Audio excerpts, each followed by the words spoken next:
If your idea of a BDSM contract comes from 50 Shades of Grey, we need to talk. I'm Alessandra from Doms of Living, and I'm taking you inside the real contract my partner and I use so you can see exactly what's in it, what's not, and the one thing that makes it work in real life. Welcome to the Doms of Living podcast. People think a BDSM contract is just a list of kinky rules. But what if I told you ours has nothing to do with what most people imagine, and that one clause in it actually saved our entire relationship? By the end of this episode, you'll know exactly how to create a contract that's both hot and functional without falling into the traps I see over and over again with different kinksters. And if you just want to skip all this and download the one I use so you can see it for yourself and customize it to fit your relationship, just go to domsobliving.com/contract. I have a free template for you that you can use. I'll put a link for it in the description too, but it's at domsobliving.com/contract. But before I actually show you our contract right now, let's just clear up a huge misconception, because if you get this wrong, your contract could destroy your dynamic before it even starts. So let's bust some common myths. So the first misconception I hear is, well, it's not legally binding in court, so what's the point? And that's right, but here's why that's actually a good thing. A BDSM contract is not something that you can take to court to enforce. If a contract was legally binding around sexual behavior, you'd be entering some dangerous territory, because consent in BDSM isn't a one-time signature on a document. It has to be ongoing, and it can be withdrawn at any time. Imagine if you signed something and it legally forced you to do sexual acts you no longer wanted to do. That would be coercion, not consent. Keeping BDSM contracts out of the legal system means that you and your partner remain in control, not a judge. It protects your right to say no or renegotiate at any time. The second myth I hear is BDSM contracts create ownership of an individual. This one trips up a lot of people, especially if they are new, because yes, we talk about ownership in DS relationships, and yes, some dynamics use language like master and slave, but in reality, no one is literally owned, because slavery is illegal. Like, full stop. And not to mention, it's really unethical when we're talking about real life, non consensual situations. What we're talking about in BDSM is a consensual exchange of power agreed upon by both partners. That means at any time, either person can withdraw consent and the agreement ends. So even if you enjoy the fantasy of being owned or owning someone, in the real world, it's built on mutual respect and trust and the right to opt out at any time. So don't let anyone tell you otherwise. The third misconception is that it's a forever commitment, but that is completely false. It's a living document. A lot of people think that once you write a BDSM contract, it's carved in stone forever. But a healthy contract is a living document.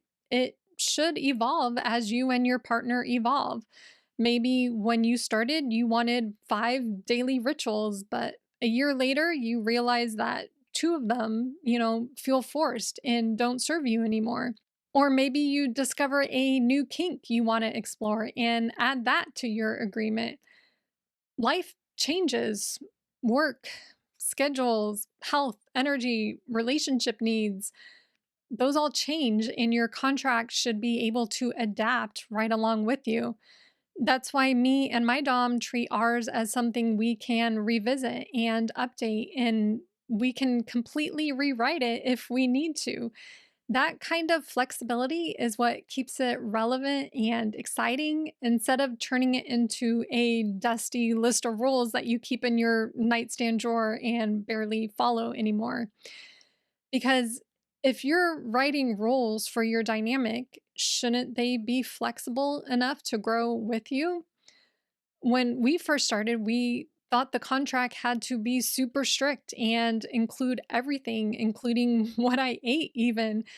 But then life happened and half of it just stopped making sense. But this next thing I'm going to go over might be the single most overlooked part of any BDSM contract. And skipping it is like trying to build a house without laying the foundation.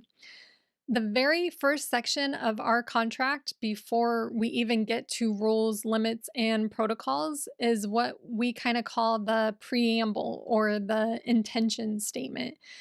This is where we set the tone for everything else. It's not about what we do, it's about why we're doing it. So we include our values, our goals, we include our desired outcomes just right at the start. So, for example, our preamble kind of talks about building trust and prioritizing each other's well being and creating space for growth, both as individuals and as a couple. Why does this matter? Because when you put your why in writing, it becomes a compass. It's something you can come back to when emotions are high or when you've kind of just lost sight of the big picture.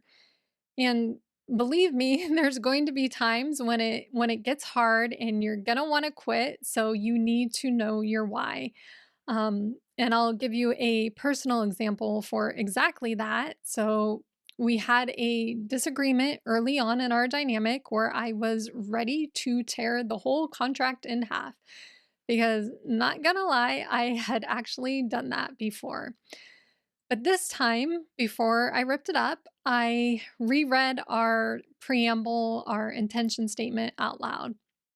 And it said, we enter this agreement with mutual respect and the intention to grow together.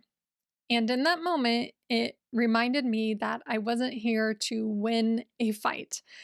We were here to deepen our connection. And that completely shifted the situation in that moment and in our dynamic. And I'm happy to report that I haven't ripped up a contract ever again. But the point is, without that why statement, we might have made a permanent decision in a temporary mood. So when you're creating your own contract, don't skip this step. So ask yourselves, what do we want to feel in this dynamic? What are we building together? How do we want to handle challenges when they come up? Because if you don't state why you're doing this, how will you know if it's even working? Again, I make it super easy for you in the free contract template I have at domsubliving.com/contract. But later in this episode, I'll share the one sentence from our preamble that completely shifted the power dynamic in the best way possible.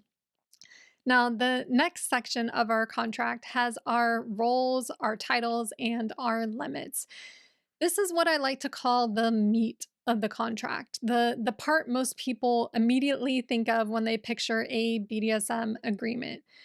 This is where you define your roles and responsibilities in just plain human language. There's no need to get overly formal unless that turns you on. And if it does, by all means, have fun with it. But clarity is more important than fancy wording. For example, instead of writing, the submissive shall endeavor to perform acts of service, in accordance with the wishes of the dominant, you might just say something like, the submissive will complete agreed upon tasks in a timely manner.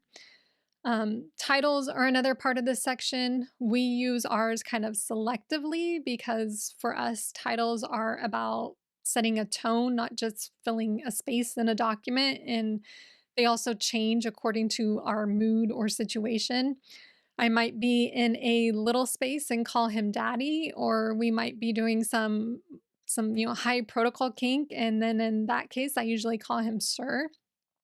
So titles help reinforce the dynamic when you're using them intentionally. Some people love using formal titles like master, sir, mistress, ma'am, or, even pet. But others skip titles altogether because they just feel unnecessary or even awkward to them. And that's totally okay. You can use your first names, or you can say Mr. this, or, Mrs. that. But what matters is that whatever you choose, it feels authentic for you, not what you think you're supposed to use because you saw it online or in a book somewhere. Then we get into limits, and this is where the clarity really matters. We break them into three different categories. So first is hard limits. These are absolute no-go activities. If it's on the list, it's not up for negotiation. It might include things you find triggering or unsafe or just simply not enjoyable. And then there's soft limits. So these are things you might be open to under the right circumstances or with the right mood or after more discussion and trust. Maybe the dominant is allowed to use them in some instances. Maybe you're just curious about it, but not ready yet. And the third category is negotiable. So these are activities you'd be willing to try if certain conditions were met. So it depends on the situation. These can also be things you're curious about, but just haven't explored yet, but something needs to be in place first for you to explore that. And breaking it all down in this way makes it easier for both partners to know exactly where the boundaries are and where the edges can kind of be played with. It also helps avoid misunderstandings. You don't want to find yourself mid-scene thinking, "Wait, I didn't know that was on the table. I kind of want to do that." So in our contract, that section is just kind of long enough to be specific, but short enough that we can actually remember what's in it. Because if your partner has to dig through a 15-page document just to remember one rule, it's probably too much. But I had one couple I coached that when they wrote their first contract before I started working with them, they left off one soft limit because they thought it was obvious. And of course, that's exactly what came up later in play. So if you assume your partner knows your boundaries without writing them down, are you really protecting yourself or just hoping for the best? But let's move on to rituals, roles, and rewards. This is the part of the contract that makes our DS dynamic feel alive every day. So, when it comes to the roles section of a BDSM contract, I think a lot of people make the mistake of writing them like a checklist for control. Like, do this, don't do that. And they don't think about the bigger picture. But the truth is, rules should be there to support your connection, not just micromanage behavior. If they don't make your relationship better, they're just clutter.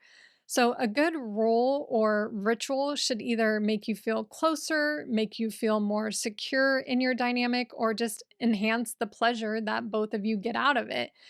In our contract, some of the daily rituals we have include things like a morning text check in that I have to do for my dominant. It's just short, usually just, a good morning, daddy. But it's a way of reaffirming the dynamic at the beginning of every single day, no matter how busy life gets. We also have a kneeling ritual before we start a scene or when I go to bed at night. So even if I'm tired, that physical act just really signals to my brain and my body that we are in a power exchange. Then we have a protocol during meals when we're together. I have to put my phone away. I place my hands in my lap and I don't start eating until he does. It's simple, but it just feels really intentional.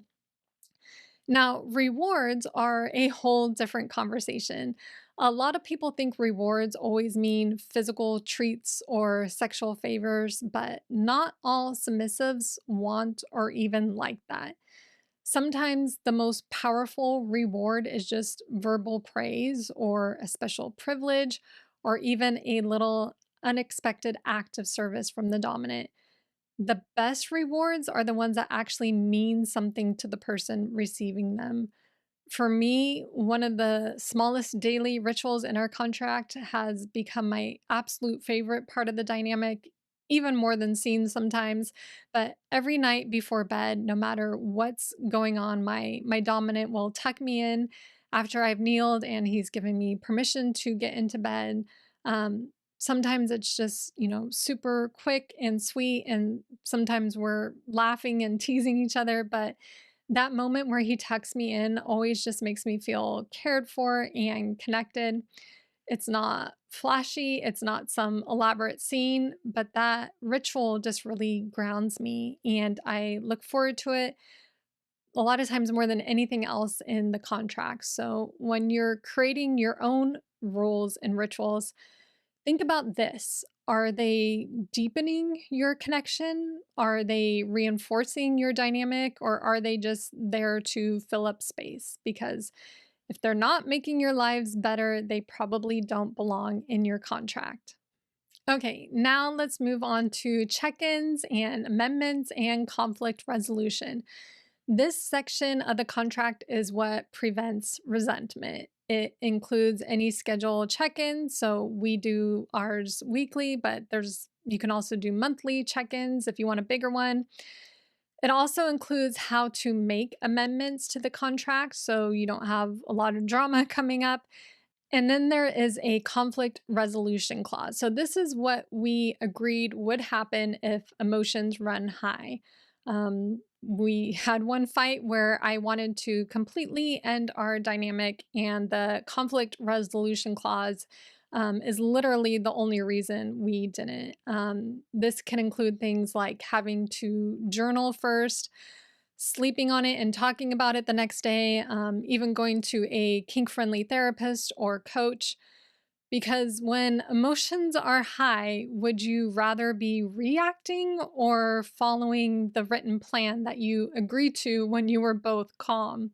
In a little bit, I'll share what happens if someone breaks the contract, but let's go over some of the most common questions I get about BDSM contracts from my students and clients over the years. So I'll do this kind of rapid fire style. So, number one, what should I do if my partner isn't interested in a contract? So, if your partner isn't interested in a contract, don't force it. Start by having a conversation about what that contract would actually do for your dynamic. You can frame it as a tool for clarity, for safety, for connection, not as something formal or intimidating to trap them into it. You can also just kind of start with a simple verbal agreement or just kind of like a short list of shared, things you agree on, and just let it naturally evolve into a written contract later if they're, become more comfortable with it down the road. And then number two, how often should a BDSM contract be updated or reviewed? So I would say revisit your BDSM contract at least every 3 to 6 months or sooner if something major changes in your relationship, or your limits change, or you have different life circumstances come up. You can use your regular check-ins to kind of just take note of anything that feels outdated or isn't working, and then you can schedule more of a calm, focused time to update the contract together later. Like I said before, treat it as a living document that evolves with you, not something that you just write once and never touch again. And then the third question is, how detailed should the rules and rituals section be? Well, you want your rules and rituals section to be clear enough to remove any confusion, but not so detailed that it becomes unmanageable. So, focus on outlining more of the behaviors and overall protocols and rituals that just really truly, shape your dynamic and your daily connection, instead of just trying to list every possible scenario. The goal is to give both partners a shared roadmap, not to create a rigid rule book that kind of just leaves no room for flexibility or growth. I like to think of our contract as more, high level, and then we use our notes app in our phone for more of the day to day rules and rituals because those change so much, and I'm just constantly working on different things, and he's adding to them. So, question number four, can a BDSM contract work in a long distance dynamic? So, absolutely. A BDSM contract can work very well in a long distance dynamic. I actually highly recommend it, almost even more so than if you're in a face to face dynamic. You just adapt the rules and the rituals and the protocols to be more digital friendly and just time zone aware. So, for example, daily rituals might include scheduled video calls or text check-ins or just sending a photo to, confirm that the submissive has completed a task. Physical roles can be replaced with remote versions like voice commands or online training assignments. The submissive can wear a discrete token like a collar during the day, but the key is keeping the agreement specific enough to create structure, but flexible enough to handle travel and tech issues and life changes. And just like in person contracts, reviewing it regularly keeps it relevant and exciting. And then question number five. So, what happens when someone breaks the contract? So, if someone breaks the contract, treat it as a conversation starter, not as an automatic deal breaker. Pause the dynamic if you need to, but talk about what happened and figure out whether it was just a misunderstanding or maybe limits changed or if it was an intentional disregard for the agreement. Consequences can be scene related, like removing a privilege, adjusting protocols, or requiring a makeup task, but they should match the severity of the breach and protect trust. And that goes for DOMs too, if they're the ones who broke the contract. You may even want to explore counseling or coaching depending on the severity, but the goal is to repair and realign, not punish in a way that damages the relationship. Now, before I share the BDSM contract clause, we ended up adding that totally surprised us. Remember that you can download the one that we use so you can see it for yourself and customize it to fit your relationship. So just go to domsubliving.com/contract. I have a free template there that you can use. I'll put a link for it in the description too, but that's domsubliving.com/contract. So this is the part you've probably been waiting for, the most unexpected thing in our contract and why we put it in there. So one of the clauses that surprises a lot of people in our contract is what we call the self care clause, and it applies to both of us, not just me, the submissive. It basically says that each of us will take reasonable steps to care for our mental health, our emotional well being, our physical well being, because the dynamic only works when we're both functioning at our best. So that means getting enough sleep, managing stress, eating in a way that supports our health, exercising, and asking for help when we need it. This isn't about being perfect, obviously, but it's about making sure that neither of us is, pouring from an empty cup. So by having that written down, it gives both partners, permission to prioritize well-being without feeling like they're, failing in their role or they're, feeling guilty when they, need to attend to their self-care.